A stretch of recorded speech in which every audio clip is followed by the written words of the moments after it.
இப்போ உன்னை இங்க தூக்கிட்டு வந்திருக்கிறது எதுக்கு? நானும் பாக்குறேன். ஏய், நீ வளர்ந்து பிறந்து 8 மாசம் தான் ஆகுது. 8 மாசத்துக்கு இவ்வளவு பண்றியே.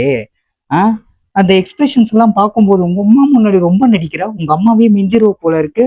கைஸ், அவங்க அம்மா ரொம்ப கோவக்காரங்க. எங்க கிட்ட முடிஞ்ச அளவுக்கு சண்டை போடுவாங்க. அந்த ஆர்குமெண்ட் எல்லாம் முடிஞ்சதுக்கு அப்புறம் எல்லாமே பண்ணிட்டு அவங்க அழுந்துட்டு போயிட்டு ஒரு இது பண்ணுவாங்க. சேம் அதே மாதிரிதான் பண்றாங்க. இவளோட எக்ஸ்பிரஷன்ஸ் எல்லாம் நீங்க பார்க்கணும். அவங்க தாத்தா கிட்ட போறது இல்ல அவங்க பாட்டி கிட்ட போறது, அவங்க அம்மா கிட்ட போனா அழுவுறது. நான் பாருங்க, இப்போ சைலண்டா ஏன் உட்காந்துருக்கானு தெரியல. நாங்க சும்மா இப்படி உட்கார வச்சுட்டா போதும் அழ ஸ்டார்ட் பண்ணிடுவா, என்னமோ இல்ல அடிச்சுட்ட மாதிரி.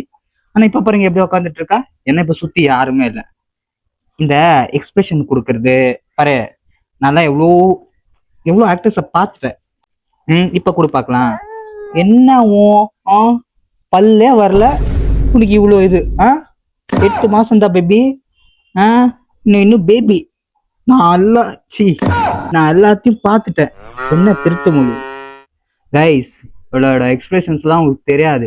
அதுவும் ரீசெண்ட் டேஸ் ரொம்ப அது மூஞ்சில ஒண்ணு இப்படிலாம் பண்ணுவா பாருங்க. அதான் செம்ம இரிட்டேட்டா இருக்கும். இப்ப பாருங்க, ஐயோயோ அராஜகம் பண்ணுவா பாருங்க. அந்த வீடியோ போடுறேன்.